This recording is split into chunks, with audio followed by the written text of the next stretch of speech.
Hello friends, सुमाटाक art and education में आपका स्वागत है। आज हम अपने इस वीडियो में देखेंगे प्रदूषण या पॉल्यूशन। भूमि, जल तथा वायु अर्थात पर्यावरण के भौतिक, रासायनिक या जैविक गुणों में होने वाले ऐसे अनचाहे परिवर्तन जो मनुष्य व अन्य जीवधारियों, उनकी परिस्थितियों, औद्योगिक प्रक्रियाओं एवं सांस्कृतिक उपलब्धियों के लिए हानिकारक हों, प्रदूषण कहलाते हैं। वे पदार्थ जिनसे प्रदूषण फैलता है प्रदूषक कहलाते हैं। यानी जिनसे प्रदूषण फैलता है वो क्या कहलाते हैं? प्रदूषक कहलाते हैं। नोट पॉइंट में क्या दिया है? पोल्यूशन शब्द की उत्पत्ति लैटिन भाषा के शब्द पोल्यूशोनम से हुई है। सामान्य तौर पर प्रकृति पर मानवीय प्रभाव को एंथ्रोपोजेनिक कहा जाता है। सामान्य तौर पर प्रकृति पर मानवीय प्रभाव को एंथ्रोपोजेनिक कहा जाता है, इसलिए मानव गतिविधियों से परिवर्तित पर्यावरण एंथ्रोपोजेनिक पर्यावरण कहलाता है। आगे देख लेते हैं। मनुष्यों द्वारा उत्पन्न प्रदूषण को एंथ्रोपोजेनिक प्रदूषण एवं मानवीय क्रियाओं द्वारा पर्यावरण में डाले गए रासायनिक एवं जैविक कचरे को एंथ्रोपोजेनिक प्रदूषक कहते हैं। जैव अनिम्नीकरणीय प्रदूषक मुख्यतया मानव जनित एंथ्रोपोजेनिक प्रदूषण के कारण पर्यावरण में प्रवेश करते हैं। इन प्रदूषकों का या तो अपघटन नहीं होता है या प्रकृति के अपघटकों के द्वारा धीरे धीरे होता है, इसलिए मानव जनित जैव अनिम्नीकरणीय प्रदूषकों को नियंत्रित करना बहुत कठिन हो जाता है। प्रदूषकों के प्रकार। प्रदूषकों को 4 आधारों यथा उत्पत्ति, स्रोत, अवस्था, स्वरूप एवं निस्तारण के आधार पर वर्गीकृत किया गया है। अब देख लेते हैं प्रदूषकों के प्रकार। प्रदूषकों को 4 प्रकार में बांटा गया है। पहला है उत्पत्ति स्रोत के आधार पर, दूसरा है अवस्था के आधार पर, तीसरा है स्वरूप के आधार पर, चौथा है निस्तारण प्रकृति के आधार पर। तो पहला है उत्पत्ति स्रोत के आधार पर देख लेते हैं। उत्पत्ति स्रोत के आधार पर 2 प्रकार के होते हैं प्रदूषक। पहला है प्राकृतिक प्रदूषक, दूसरा है मानव जनित प्रदूषक। उसी प्रकार अवस्था के आधार पर 3 प्रकार के होते हैं। ठोस कणिकीय प्रदूषक,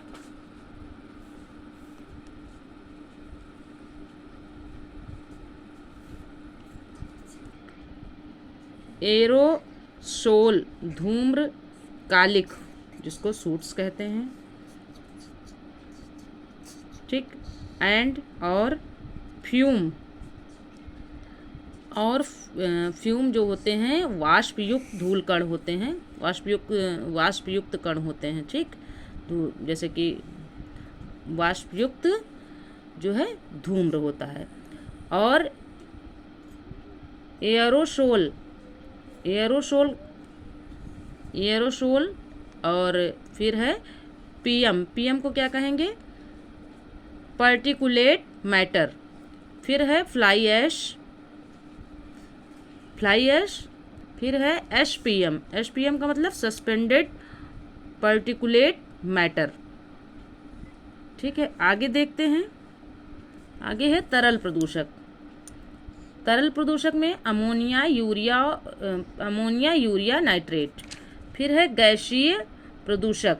गैसीय प्रदूषक में NO2, CO, SO2, CFC, CO2 यानी कार्बन डाइऑक्साइड, सल्फर और CFC का मतलब क्लोरोफ्लोरोकार्बन।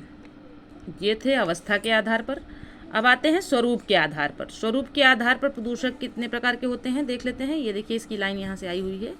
स्वरूप के आधार पर प्रदूषक 2 प्रकार के होते हैं। पहला प्राथमिक प्रदूषक, दूसरा है द्वितीयक प्रदूषक। प्राथमिक प्रदूषक में देख लेते हैं DDT, प्लास्टिक, CO2 और CO। फिर है द्वितीयक प्रदूषक में आएगा अमोनिया, ओजोन और पेरोक्सी एसिटाइल नाइट्रेट यानी PAN, ठीक है। अब चौथे प्रकार का है निस्तारण प्रकृति के आधार पर। अब निस्तारण प्रकृति के आधार पर प्रदूषक जो है 2 प्रकार के होते हैं। पहला है जैव निम्नीकरणीय प्रदूषक, तो ये होता है, इसमें होता है घरेलू कचरा, मलमूत्र, सीवेज।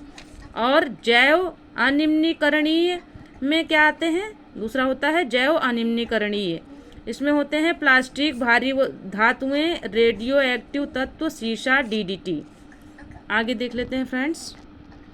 उत्पत्ति स्रोत के आधार पर प्रदूषक दो प्रकार के होते हैं। प्राकृतिक प्रदूषक जैसे ज्वालामुखी, फिर से देख लेते हैं। उत्पत्ति स्रोत के आधार पर प्रदूषक दो प्रकार के होते हैं। प्राकृतिक प्रदूषक जैसे ज्वालामुखी विस्फोट, भूकंप, जैविक पदार्थों के सड़ने से निकलने वाली SO2 और NOx जैसे वनाग्नि, समुद्री कण आदि। मानव जनित प्रदूषक जैसे गैसों के धूम, ऊष्मा, कणकीय पदार्थ आदि। स्वरूप के आधार पर भी प्रदूषक दो प्रकार के होते हैं। प्राथमिक प्रदूषक वे प्रदूषक जो मूल स्वरूप में रहकर प्रदूषण फैलाते हैं प्रदूषक कहलाते हैं। जैसे DDT, CO2, CO, plastic, SO2, NH3, NO2, कणकीय पदार्थ, वोलेटाइल ऑर्गेनिक कंपाउंड आदि। द्वितीयक प्रदूषक क्या होते हैं? प्राथमिक प्रदूषकों की वातावरणीय पदार्थों से अंतःक्रिया से उत्पन्न प्रदूषक द्वितीयक प्रदूषक कहलाते हैं। जैसे peroxy acetyl nitrate, PAN, ozone CO3, ozone O3, sulphur trioxide SO3, sulphuric अम्ल H2SO4, हाइड्रोजन पराऑक्साइड H2O2। अवस्था के आधार पर प्रदूषक तीन प्रकार के होते हैं। ठोस कणकीय प्रदूषक जैसे एरोसोल, धूलकण, औद्योगिक अपशिष्ट पदार्थ जैसे पारा, सीसा, एस्बेस्टस आदि के कण, सिरामिक्स, सिलिका आदि। दूसरा है तरल प्रदूषक जैसे यूरिया, अमोनिया, आयल सिलिक्स, नाइट्रेट युक्त जल आदि। तीसरा है गैसीय प्रदूषक जैसे CO, SO2, NO2, CFCs आदि। आगे है निस्तारण।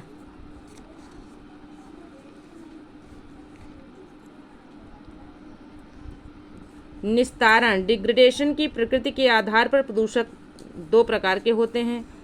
सूक्ष्म जीव द्वारा अपघटनीय प्रदूषक वे प्रदूषक जो सूक्ष्म जीवों द्वारा अपघटित होकर अपने विषाक्त प्रभाव को खो देता है अपघटनीय प्रदूषक कहलाते हैं। जैसे वाहित मल, श्वेत, जैवीय अपशिष्ट पदार्थ। दूसरा है अनअपघटनीय या जैव अनिम्नीकरण प्रदूषक ऐसे प्रदूषक जो सूक्ष्म जीवों द्वारा अपघटित नहीं हो पाते हैं अनअपघटनीय प्रदूषक कहलाते हैं। ये आरंभ से ही हानिकारक होते हैं जैसे जहरीली भारी धातुएं, सीसा, पारा, आर्सेनिक, कैडमियम, निकेल, मैग्नीज, लोहा, तांबा, जस्ता, BHC, DDT, 2,4-D व फिनोल आदि। प्रदूषकों को ओडम 1971 द्वारा दो वर्गों में जैव अपघटनीय एवं अनअपघटनीय में विभाजित किया गया। अब देखते हैं प्रदूषण के प्रकार। प्रदूषण निम्न प्रकार के होते हैं। पहला है वायु प्रदूषण, दूसरा है जल प्रदूषण, तीसरा मृदा प्रदूषण, ध्वनि प्रदूषण, रेडियोधर्मी प्रदूषण,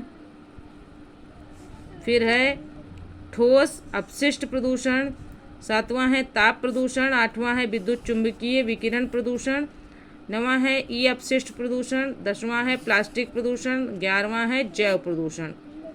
तो फ्रेंड्स यह वीडियो यहीं तक था। मिलते हैं अगले वीडियो में। तब तक के लिए जय हिंद जय भारत। वीडियो पसंद आए तो चैनल को सब्सक्राइब करें, वीडियो को लाइक करें, अपने दोस्तों में शेयर करें। Okay friends.